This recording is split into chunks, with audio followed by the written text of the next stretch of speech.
What's up, guys, and welcome back. We're here with our April 2020 market update. It's not your usual update, so listen up.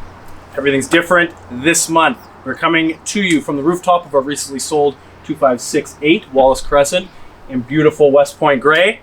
Listen up, listen good. Let's talk about it. Listen up, listen good.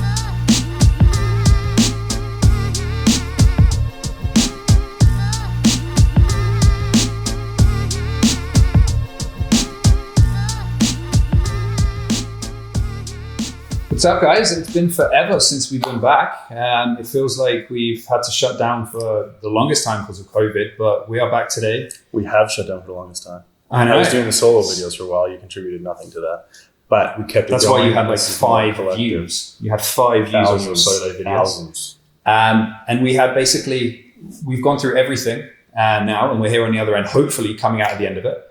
And we're here to talk about April 2020. What happened in Vancouver real estate in April 2020? We are talking about April 2020. It's currently, we're almost through May, and it's taken us some time to get together, of course, for all the rules and everything. There's actually a spit guard between us right now. So what happened in April? We had some severe changes from the norm. Yeah, so I'm just going to premise this as well. This isn't going to be your standard doom and gloom market update. So I think we're going to say a few things here that are going to be a little bit unpopular, but the whole reason of this is we want to cut through the BS. We want to just look at the figures, what the market is showing and what that's telling us is going to happen based on trends moving forward. And that's probably going to be an unpopular opinion to some, but it's the truth. And I feel that we need to kind of deliver that. It keeps the comment section a lot more entertaining. So That's true. That's true. Mike Van, welcome back. Blocked them. But typically we go through the how many listings versus sales there were in this. So in this case, it would be April 2019 versus April 2020. And we talk about the percentage of difference. We're still going to kind of go through that, but it's not a typical market that we're in because we're not in a typical situation. So there are variables in which we need to take into account. So there's probably a few headlines that everyone's been hearing. We're like 62.7% below the April average or the April 10-year average. It's the lowest numbers since 1982 in Vancouver real estate. But those headlines paint a very different picture as to what's actually happening. And I think once we go through some of the figures, that we'll be able to kind of see why. So, I mean, Jay, why don't you start us off with the east side? We're going to do actual numbers now? We're going to do actual numbers now. So what Ben was saying, obviously the numbers vary drastically from what we normally do because we're normally just talking on raw real estate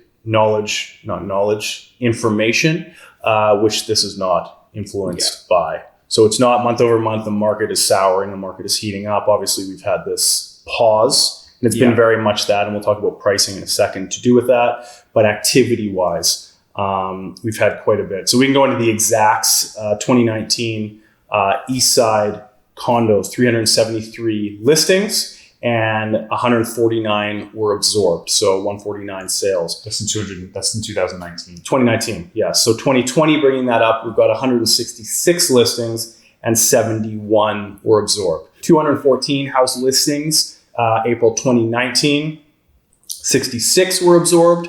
And then we've got 80 listings, April 2020, and 49 were absorbed or sold. Yeah, and then we move over to the west side, and we'll see where these correlate shortly here. But in 2019, we had 933 detached homes on the market, and 278 of those sold.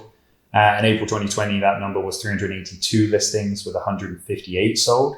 And then we move on to the houses, 226 listings and 63 sold in 2019.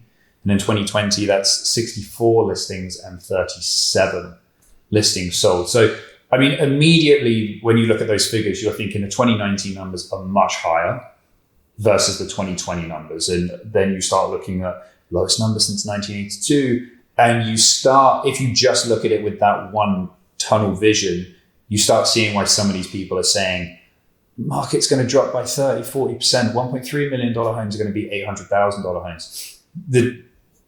When you see just that, yes. But what you need to pay attention to is take a look at how many listings were available this time last year versus how many were sold. Then you compare that to how many are available now versus how many are sold. Back in 2019, that inventory was like sky high up here with the demand here. Even in 2020 with COVID, what's happening, these numbers are more like this. They're still so close. You've got about 45% sales drop, roughly. And the listing numbers have dropped anywhere from, 50 to probably 60 something, 70%. Yeah. So if we're down 2/3 in listings and half or just under in sales, the sales have hit their bottom to now. We'll see what May brings. And I think we're going to have a much different May than we did April. We'll talk about that in a second. But the listing numbers, as we've seen hand in hand when this whole thing started, a lot of people said, I don't want people going through my house. I'm not going to list. Yeah. But there were still sales taking place. Severely diminished numbers, but pretty consistent along all markets, but heavily diminished listings as opposed. So the listing inventory has come way down. Sales has definitely halved almost, but they've stayed stronger numbers wise than. So we're going back. So let's go back here to this sales to active listings ratio. So those of you who've been watching us for a while, you know what that means. But for a refresher, that is genuinely what determines whether we are in a buyer's market, a balanced market, or a seller's market. So even though those numbers have dropped down 62.7% year over year, our sales to active ratio for combined properties is 11.8%. So we're 0.2% away from a balanced market. So how have we got the lowest sales since 1982, yet we're so close to a balanced market? It's because, exactly like Jay was saying, you have to look at everything relative. So if there's one if there's one listing available in the whole of Vancouver, but there's 3 people looking, it's going to be hot. It's the same sort of thing when you're looking at that on a larger scale like we are in 2020. There's still property available, but much, much, much less. But that demand is keeping up, which is what our problem was beforehand. So, and then if you want to break that sales to active listing ratio further, that's actually at about 14.5% for attached homes and 10% for detached homes. So 14.5% is sitting right in between a balanced market. That's not putting pressure on prices up or down. Houses are slightly having pressure, but as we know, you have to be in that situation for a long period of time in order to actually reflect that change. So although houses are in the area where pressure is on to come down, they need to still be in that area for a couple of months. And to your point, Jay, things are starting to loosen up. Phase 2, phase 3 are starting to be talked about now. There's more people out and about. People have been, I want to say, going insane a little bit. They're starting to get out and about. Then we look at like summer coming as well. Typically summer's a slower month. People are away on vacation. Is that still going to be the case? You can't fly anywhere still. You won't be able to for a while. I think we're going to see, going right into the whole climate of everything right now. Well, there was 2 or 3 nice days last week. If you went down anywhere near Kitts Beach, you saw how crazy it was and how, we'll say, little people are still self-quarantining. Little people as in small groups, not little people. Always. So it was packed. So the sun's coming out. People are kind of over it. I think, as we've said before, there's a lot of information from the news about the death toll, whatever is going on with that. If it's rising, if it's paused, if it's shrinking.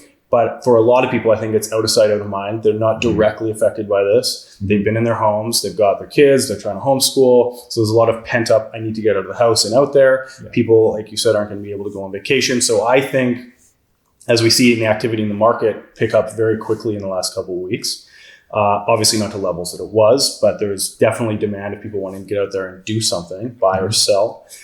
As the summer comes, as these things release and shops start opening again, and to your point, people can't just leave for the summer on vacation with the kids. Now they're here.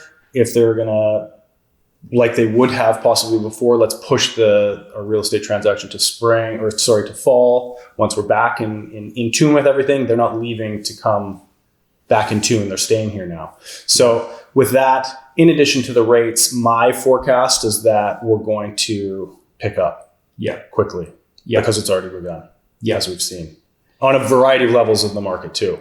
Yeah, so this is where we're talking about entry level here or multi-million dollar homes. And some of you who have still been looking during this time will know that.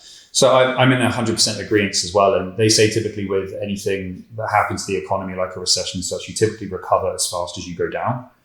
So if you're looking at a graph, it's more of a V-shaped rather than kind of an elongated process. So we're making the call that things are going to pick up, and they're going to pick up substantially. The moment people start feeling more comfortable to go out and about is the moment that demand increases substantially. And the question is do we have the inventory to keep up with that? As it is right now, inventory will increase, but we kind of just a little bit more. We have a little bit more inventory than we do have demand right now. But when things change, is that going to remain the same? Not forgetting at the start of the year, when things changed, the whole reason why it was so busy was because that demand was far, far exceeding the inventory that was available. I personally don't feel that demand goes completely out the window and is gone. No, and I think the reasons, at least from our experience, why in our pool of business, the inventory went down, i.e. we had listings planned to come out that paused, was because they were scared. I don't want people coming through my house. We don't know what this is. How long is this going to last? So let's just wait. Now that this is all getting released, the tension's getting eased again, people can go back to work again. Those reasons why those people were pausing are now alleviated. It's done. Absolutely. So they will be going back to market in the next 30 days. And there's definitely demand there, as we've seen, on entry-level condos, definitely on entry-level housing, even in upper-level housing, as we've experienced in the last week. So there's a lot of people on all levels. We can go back to the economics behind it, losing jobs and unemployment and all this sort of stuff. But I think there's plenty of people that's affecting, but there's plenty of people that isn't. And some people may make decisions based on a longer economic forecast. Could the repercussions of this be here in 9 months? Maybe. But I think the way a lot of people search is, I need a house today for a variety of reasons. I want to sell today for a variety of reasons. We're going to put up with what we're going to put up with in 9 months. Well, that's it. And on a final note to close us out here, I know a lot of people are talking about, is there going to be a second wave and then a recession is going to follow immediately? You know, we've been hearing about a recession for the last 18, 24 months plus is imminent. So if those things come, will they make an impact? Yes. But until they come and until it's affected the housing market for a long enough time, it's not going to have an impact on us until that gets here. So it's all completely speculation. But on that note, I think we sign off from here. Thank you for joining us again, guys. We hope to be back in front of you regularly. It's a good little sit down. First one back. That's it. And we'll speak to you soon.